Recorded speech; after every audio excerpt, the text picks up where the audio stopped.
Vinieron los mercenarios por el único camino, la ensenada de cochinos, cochinos extraordinarios. Por allí vinieron, pero allí quedaron.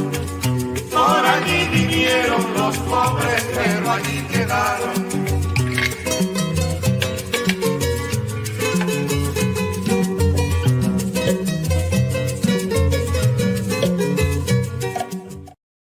Olá, bem-vindos a mais uma atividade desse sexto Salão do Livro Político, que iniciou no dia 24 de setembro e termina hoje, 3 de outubro de 2021, domingo. Eu sou Ivana Jinques, uma das organizadoras do evento.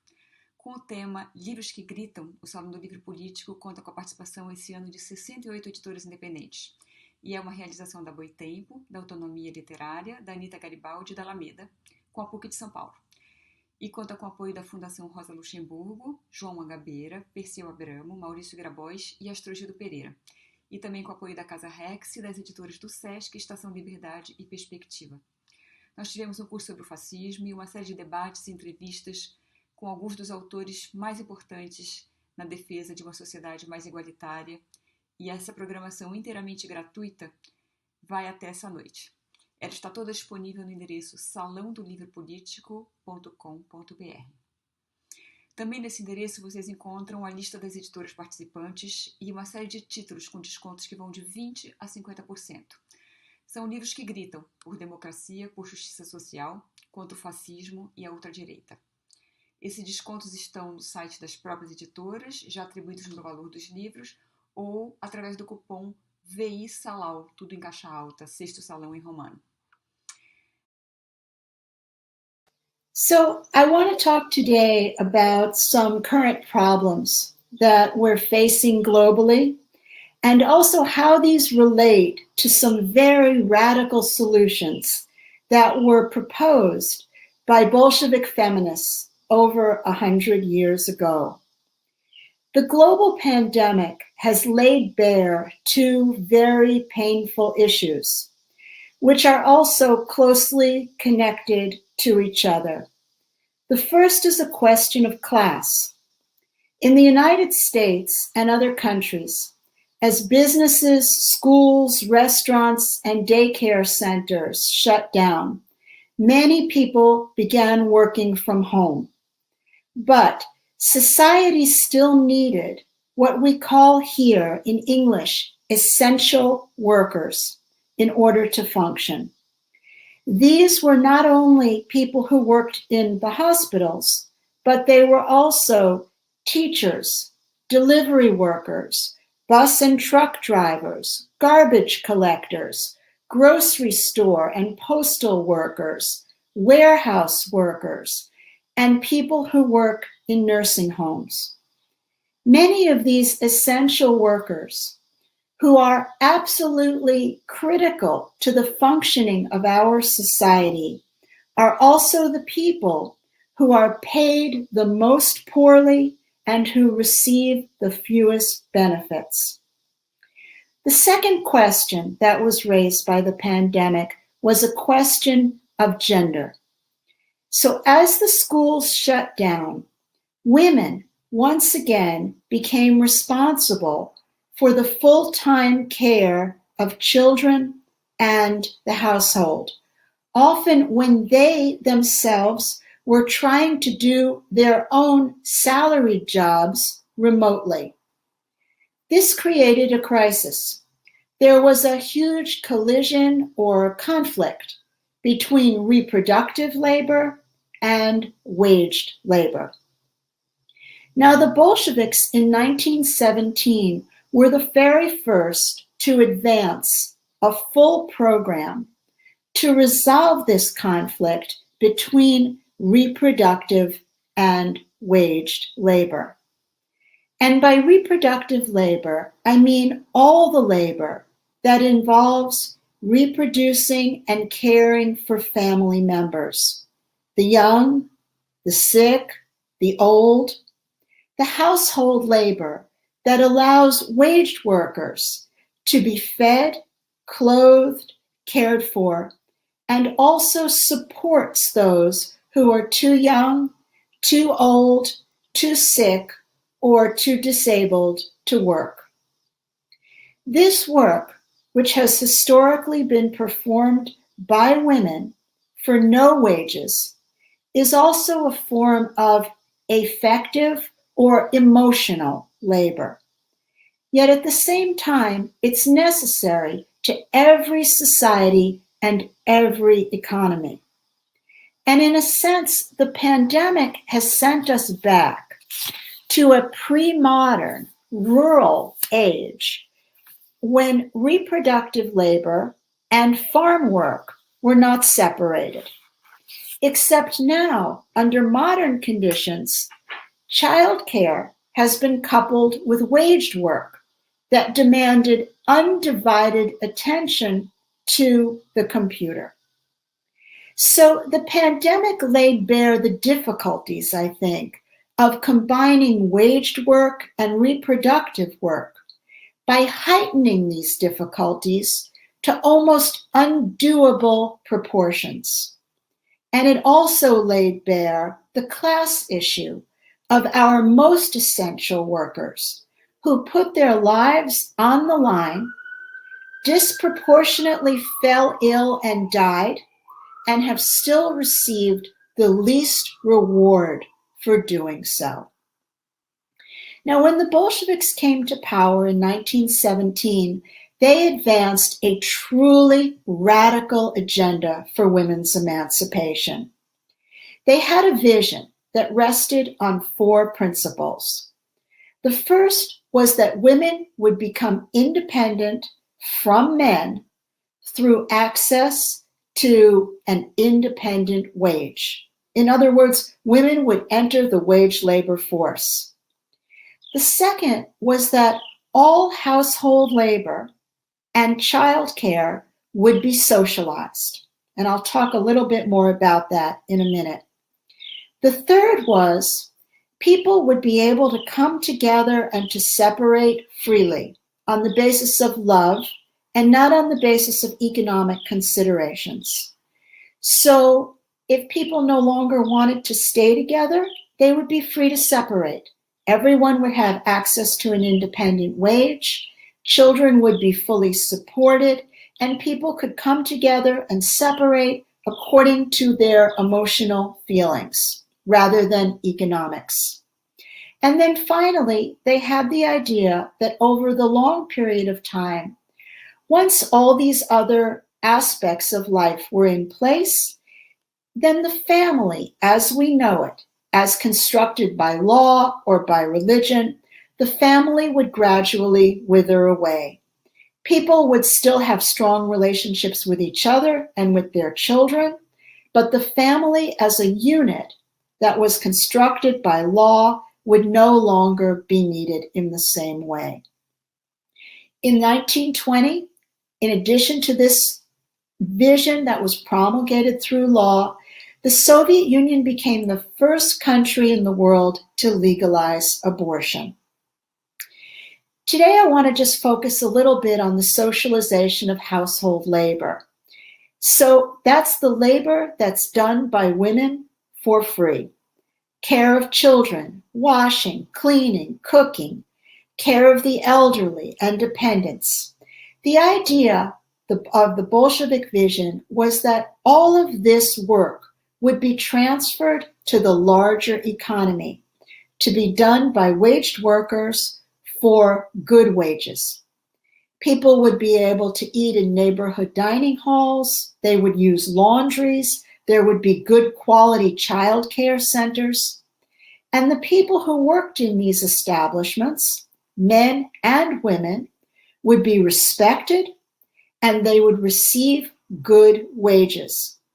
So the labor that had been done by women for no wage would be recognized as critical to society. This dream was only partially realized in the Soviet Union. In the 1920s and the 1930s, it could not be fully supported in the context of an underdeveloped, very poor, largely peasant country. Under Stalin, we actually see a partial retreat, so that women did enter the labor force in record numbers, and they entered jobs that were previously reserved only for men. Feminist activists formed what they called at the time regendering brigades. And these brigades went into factories and workplaces. They looked at every single job to determine if that job could be done by women. And many skilled jobs that were previously reserved for men were then opened to women as well, along with professional jobs that required higher levels of education. In addition, with industrialization in the 1930s, a lot of household labor was socialized. There were childcare centers, and there were canteens that were set up for people to eat in. Schools began serving free meals to students. And workplaces and schools took on an important role in food provisioning, especially in providing a subsidized, hot midday meal. Many people ate their main hot meal of the day at work or at school. And this was an enormous help to working families. And actually, it set the routines of many Soviet families well into the 1980s. And it somewhat relieved the great burden of dinner preparation that was mainly taken on by women. At the same time, however, in the 1930s, divorce became much more difficult. That was a big change that occurred under Stalin. And even more, I think, painfully, abortion was recriminalized in 1936. Soviet women reacted very angrily to the prohibition on abortion, but their protests did not change the decision of the Soviet state. Moreover, their subsequent actions showed that repression actually has little effect when it comes to abortion. So initially, the prohibition on abortion produced an increase in the birth rate, but this increase lasted only about 2 years. By 1938, the birth rate again began to drop, and by 1940, it had returned to the same level before the prohibition went into effect. The incidence of abortion remained high even though it was illegal. And by 1939, the abortion rate was higher than it was in 1926 when the operation was safe and legal. The death rate from illegal, botched abortions soared as women went back underground to access illegal abortion. Abortion was then re-legalized in 1955 after pressure from women, doctors, and health officials. But now, 100 years later, the abortion battles are still not over. They're not over in Russia, they're not over in Brazil, and they're not over in the United States. The state of Texas, for example, has just passed a new law criminalizing any abortion that's done after 6 weeks, which makes abortion almost impossible to get because the vast majority of women don't even know that they're pregnant at 6 weeks. Soviet feminists, I think, had a lot to teach us, but there are still old battles that need to be fought again and new problems which need new solutions. And just let me give one example of this. A lot of reproductive labor now in richer countries is being done by migrant labor from women in poorer countries. So women from the global South come to the United States and other wealthier countries, and they work in nursing homes for the elderly, as cleaners and domestic servants, and as nannies for wealthier families. They're forced to leave their own children behind so that they can send home wages. They're paid poorly. They work long hours. This is not a just or a fair solution to the conflict between reproductive and waged labor. So the pandemic has raised the question, why are the most essential jobs in society the least paid and receive the worst benefits? Why is reproductive labor so devalued under capitalism? I think we can find some partial answers in the wonderful work that was done by Soviet feminists so long ago, but globalization, mass migration, women's entrance into the labor force now creates new problems, and I think these will need new solutions. Thank you so much for your presentation, Wendy. It was really very, very interesting to listen to you, having read your work. So I'm very happy to be here and to be able to bring some questions so that we can hear you more about them.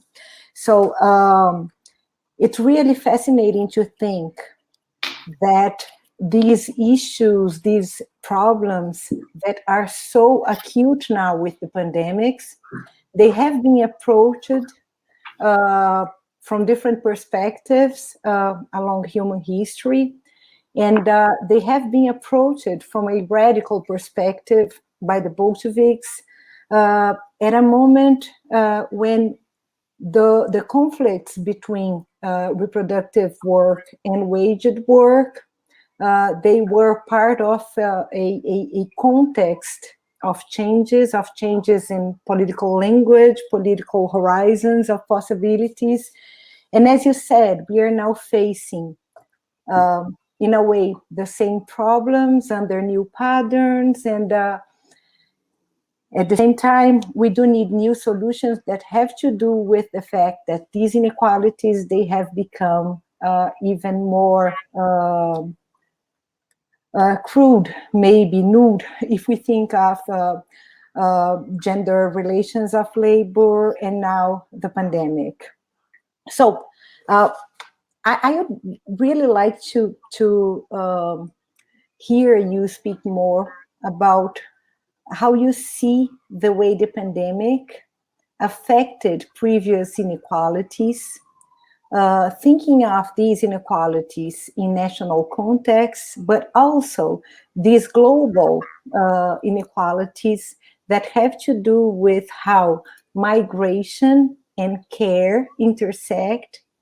Today, you have spoken about how women from the global South work for poor wage and for long hours. And I think it's interesting to think of how the deregulation of labor for national citizens is one side of the coin, and on the other side we have the denial of citizenship, the building of national frontiers as a way to really explore the work of women coming from the global South in really higher levels, tax rates than the work of women who are citizens. So if you could talk a little bit more about that, it would be great to hear you. Well, I think you've said a lot of, you've talked a lot about the contradictions, and they're true. The pandemic has heightened all of these contradictions, and to a certain extent, it's no longer possible to sort of paper it over in a way. It's made a lot of things very, very clear. So on the one hand, we have the situation where we have enormous numbers of migrants who are desperate to escape situations for a whole variety of reasons.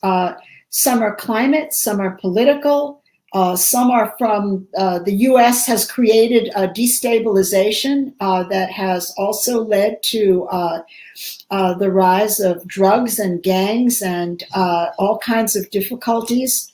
We have, thousands of people at our borders in the South who are desperate to escape situations.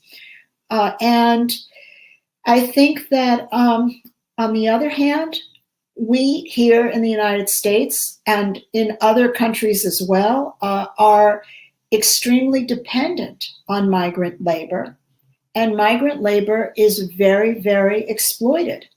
And one of the main areas in which it is being exploited, and this was very different from anything that the Bolsheviks encountered at that time, is the area of reproductive labor. So much of that work now in wealthier countries is done by people who are here either temporarily or as migrants who have left families behind. Many are here even illegally doing that work. And when you think about that as a kind of, we now have this global solution, but this is not a solution at all because it rests on the tremendous exploitation, oppression, and emotional damage to women from poorer countries. Those women too have the right to be with their children, and they have the right to, should have the right to work for decent wages and to be with their families. So I think all of these problems have not been solved.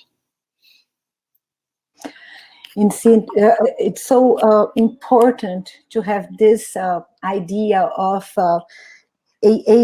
a solution which rests on tremendous exploitation of specific groups of women. This is not a real solution for a more just world in which gender, class, and race do not mean precariousness of women when they come together, and that's what we see in this current context so clearly. So I wonder if you could speak a little about what a radical care solution could be at this moment, because when we look back to the solutions brought by the Bolsheviks, we had a radical politics in which care was central, at least for a while, as part of the renewal of a project of an equal society. So what would be radical care today? What would be a radical political project in which care is at the center? Well, I can think of a number of things that would be important. So let's start first with wages. If we truly value this work, and I don't see why we should not value it, our children are the most precious things that we have. And everyone who has a child recognizes that. That is the most precious thing that you will ever have. The people who take care of children should be paid very highly. And in that I include not just people who, let's say, work in daycare centers or who work with small children in nursery schools, but also teachers, people who take care and educate our children. And similarly, our parents, they are precious to us. And when they become old and enfeebled, the people that take care of them should be paid highly and should be trained and their work should be recognized. So let's just start right there with a high wage and respect for all people who do care work. And that also includes another area, and that has to do with people who do, let's say, cleaning work.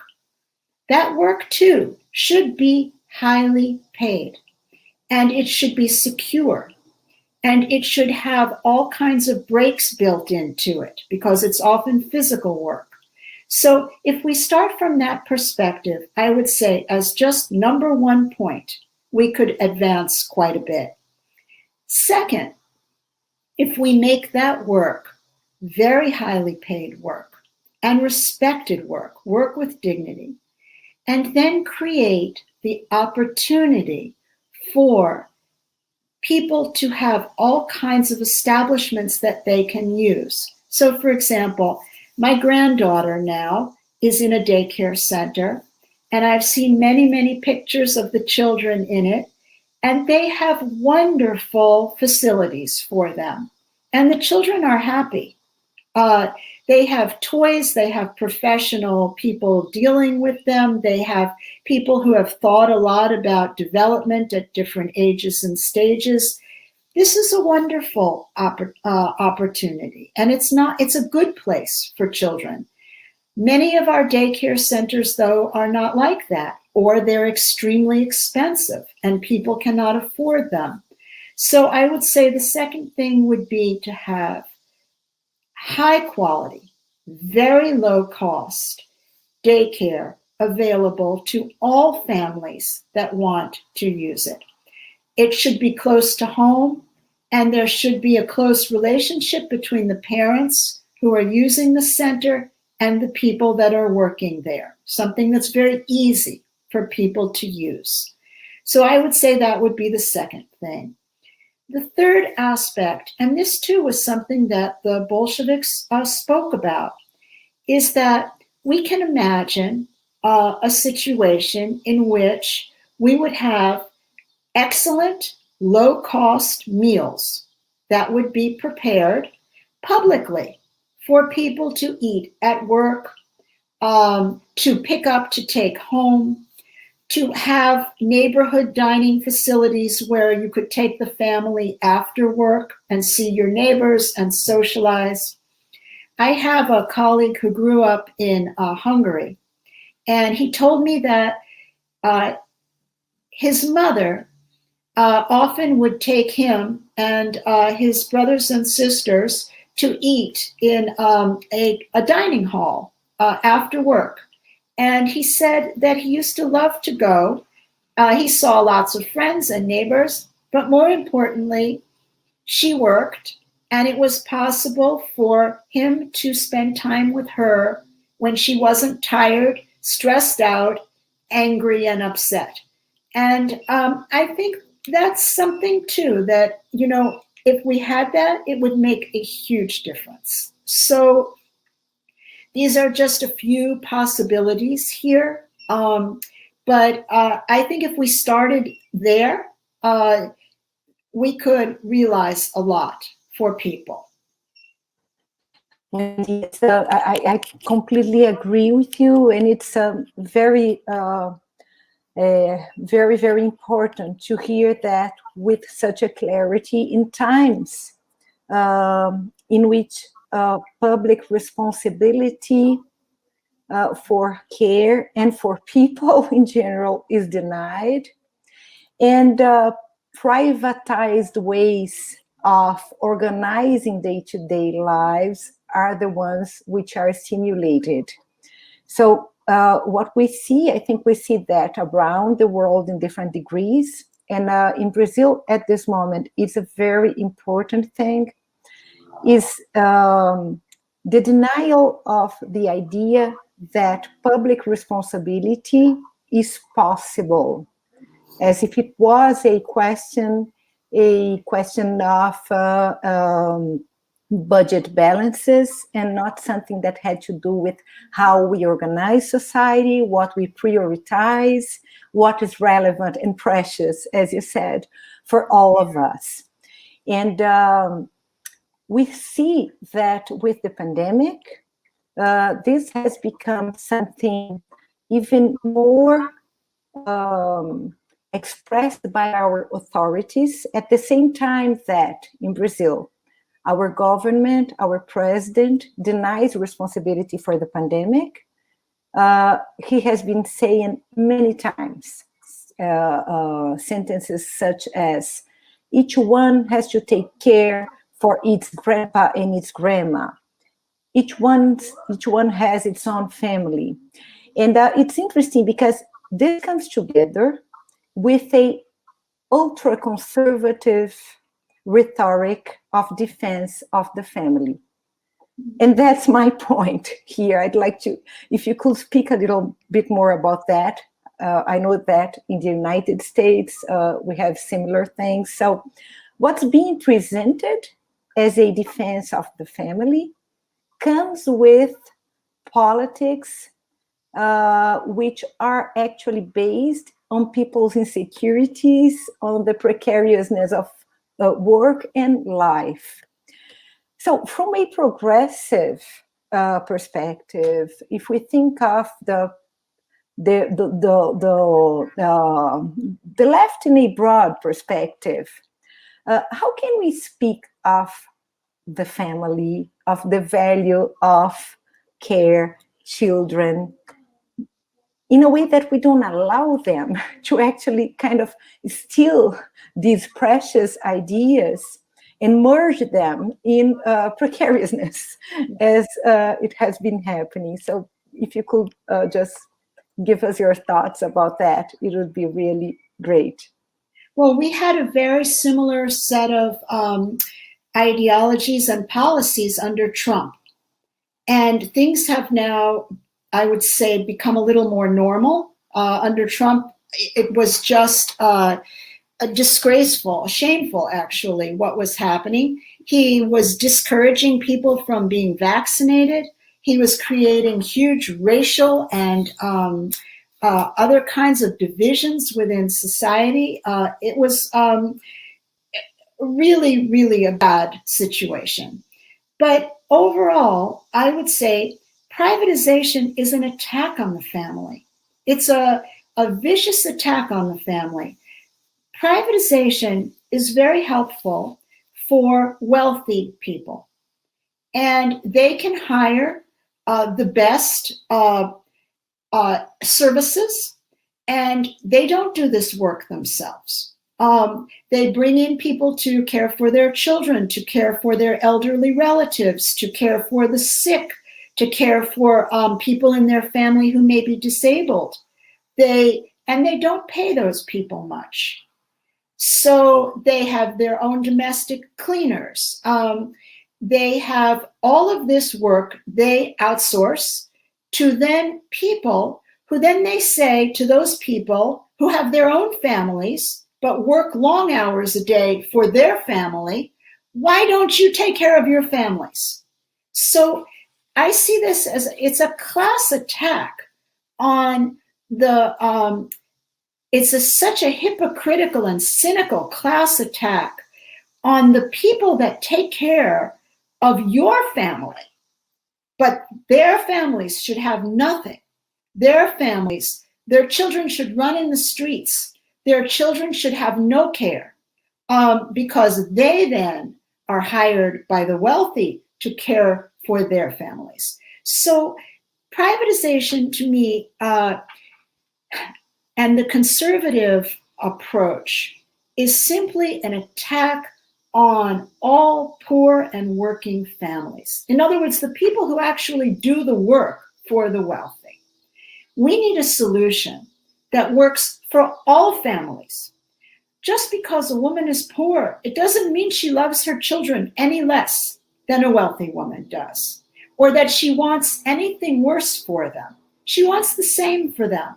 She wants them to be cared for and loved and to have the best education possible. She wants all those things, and she wants to spend time with them. So we need a solution, I think, that works for all women, all around the world, and doesn't take women from one region, fly them thousands of miles to another region to work in a situation where they then see their own children maybe 2 or 3 times a year, and their wages are necessary so that their children will not starve. That privatization has no solution for that. Yes, of course. And when you mentioned the context of the pandemic and the fact that schools and daycare, they had their activities interrupted. I don't know if you've heard about that, but Brazil was the country of the world in which a greater number of children and teenagers had no school, not remote or presential school, between March 2020 and February 2021. So as a consequence, or at least one of them, we now have a throwback in women's participation in labor waged force of 30 years. It went back to 1991. And I keep thinking of how these women, it's not only that they lost their jobs, they couldn't keep them, or they couldn't try to look for another job. So in a way, it's as if they were put between a very hard choice. They could either take care of their children who were not going to school, who did not have someone to care for them, or work and bring the resources they need to raise their children. So it's not actually a real effective alternative, because they do need to work, most of them. So I think how caring for children brings with it a cost, which makes women, poor women in Brazil, Black women, live in a very precarious situation. And I think of how this is materially, it's precarious in material terms, but also kind of in existential terms, because, as you said, they are seen as irresponsible mothers anyway. If they go to work and leave their children uncared, they will be seen as irresponsible. If they do not work, like waged work, and to bring money home, they are still seen as irresponsible in some way. So shouldn't we discuss responsibility in other terms, from other perspectives? What can we learn from the Bolshevik experience in which concerns responsibility? We spoke a little about public responsibility and public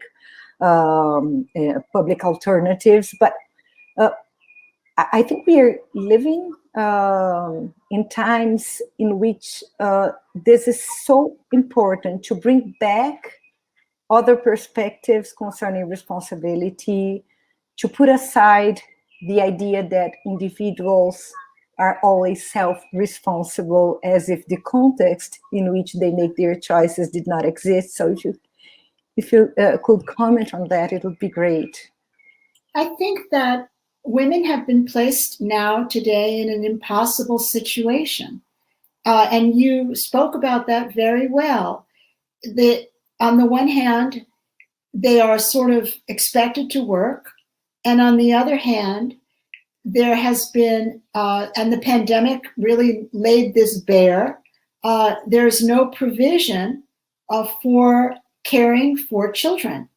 So teachers, I know here in the United States, tried very, very hard to reach children remotely and in other ways, but that's not a substitute for going to school. And it was very, very difficult. It was hard for teachers, I think, to keep track of all their children in the classroom. Children would frequently turn off their computers. Teachers didn't know what was happening. Parents were often having to go to work and leave children at home. So these were all very difficult situations, and women are constantly being blamed. They're blamed for not working and being lazy. They're blamed for not caring for their children because they're working. So situations that are socially created, instead, we have an individual kind of blame that is then allocated. And I think as women, we have to start rejecting that. We have to reject that blame, especially when it is laid on us by wealthy men and politicians. And we have to start thinking about devising solutions that make sense for all women. I think the Bolsheviks did a pretty good job, at least of understanding that if women were going to enter the wage labor force, they needed to have a variety of options and opportunities for childcare. And there were all kinds of childcare situations that were created. So, for example, during World War II, when men went off to war and women entered the factories, all women were working in some way. There were childcare centers that functioned 24 hours a day as women worked various shifts. It was possible to leave children in a childcare center and pick them up on weekends. So there were many, many flexible options for this. There were also options, and this of course was true after the war, because during the war it was a crisis situation, but after the war there was good maternity leave. I think many women want to spend time with their babies after they're born. In the United States, people have 3 months of unpaid maternity leave. That's ridiculous. A 3-month-old should be with the mother. And I think that we could do much better with this. I don't know what the laws are in Brazil, but again, I think that you asked me about solutions. I think it would be wonderful if both parents actually could have maternity and paternity leave, maybe up to 3 years old, 3 years of this between them, so that they could spend time with young children and then come back into the workforce at the same level, the same job that they had before, and also be able to put children in high quality care at any age where they wanted to, for any number of hours. So this would make a huge difference. But these are solutions that I think have to be public. And frankly, I cannot imagine them being adopted under societies where the main motive is profit. Under that kind of a situation, I think only the wealthy are going to have opportunities to be able to work, live comfortably, and to feel as if they don't have to worry about their children. Yes, of course. And you asked about the laws in Brazil. Yeah. We have the right to paid leave for mothers for 4 to 6 months. It depends on the kind of employment, and only 1 week for fathers.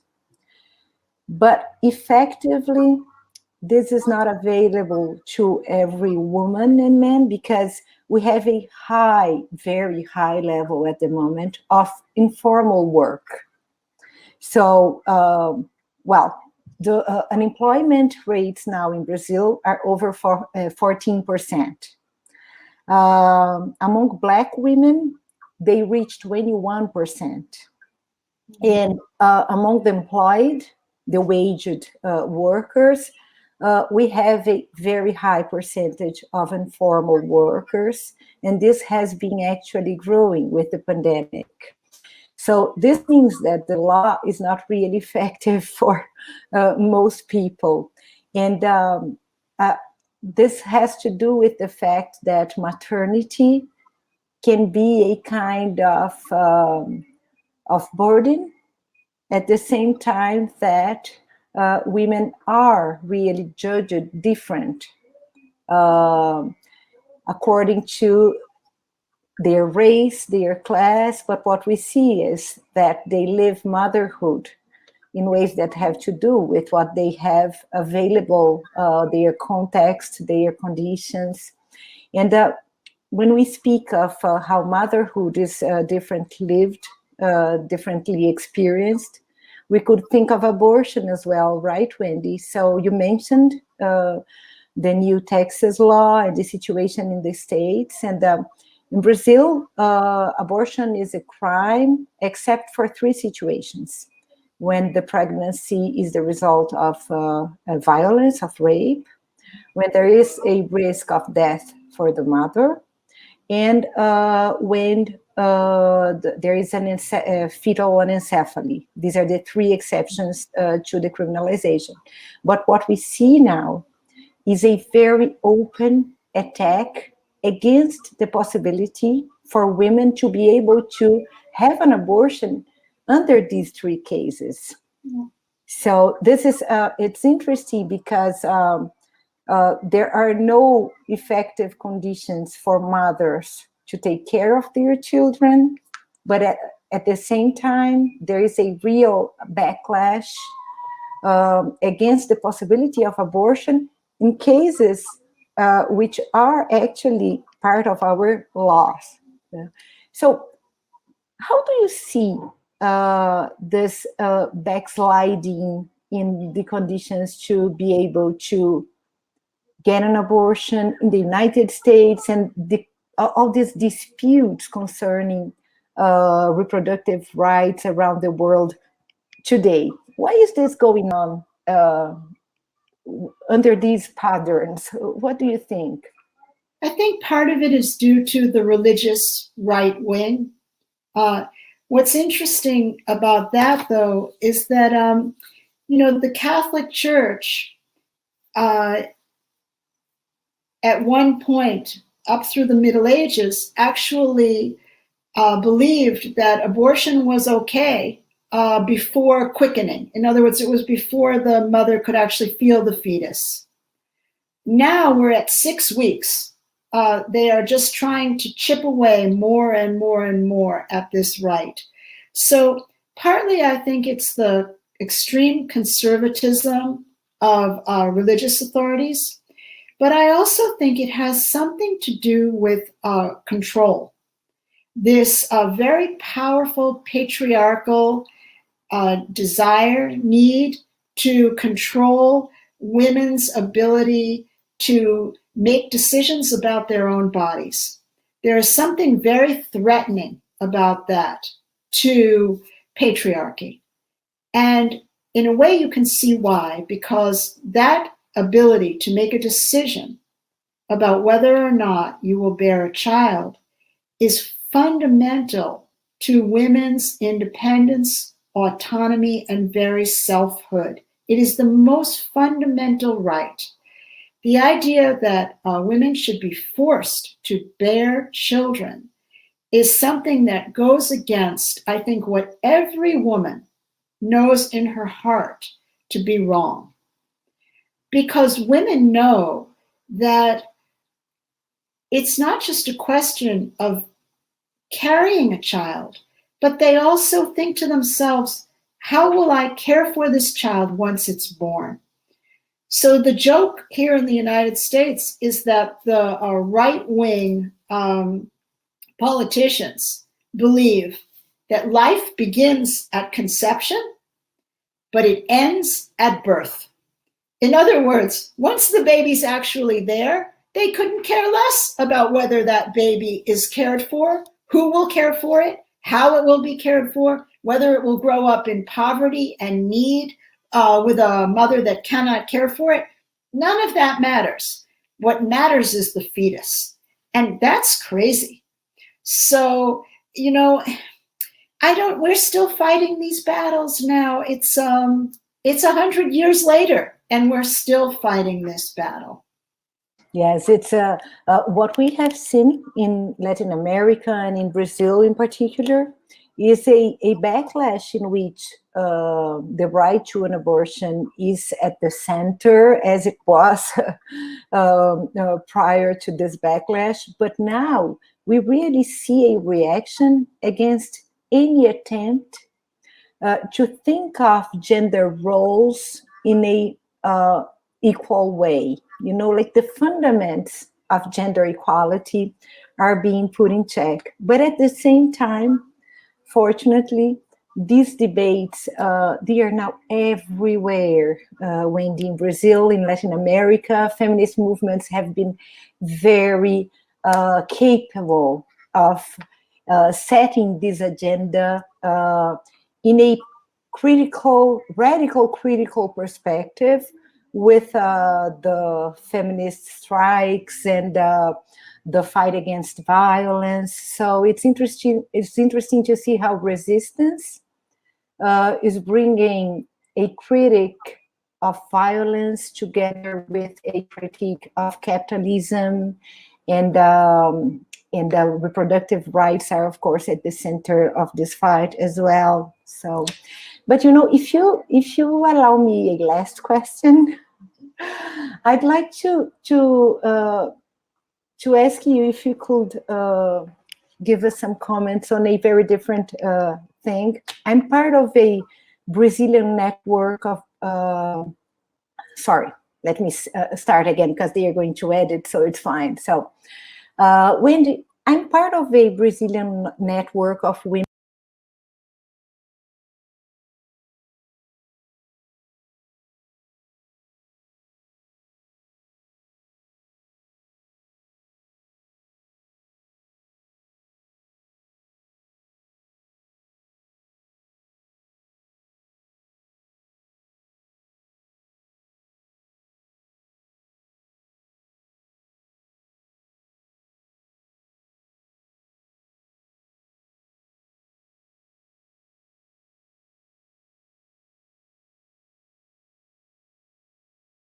politicians believe that life begins at conception, but it ends at birth.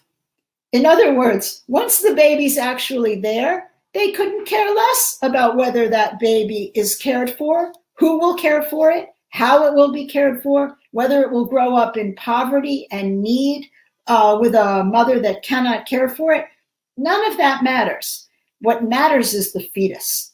And that's crazy.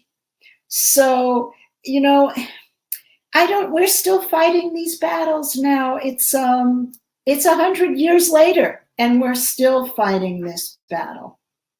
Yes, it's what we have seen in Latin America and in Brazil in particular is a backlash in which the right to an abortion is at the center, as it was prior to this backlash. But now we really see a reaction against any attempt to think of gender roles in a equal way. You know, like the fundamentals of gender equality are being put in check. But at the same time, fortunately, these debates, they are now everywhere. Wendy, in Brazil, in Latin America, feminist movements have been very capable of setting this agenda in a radical critical perspective, with the feminist strikes and the fight against violence. So it's interesting to see how resistance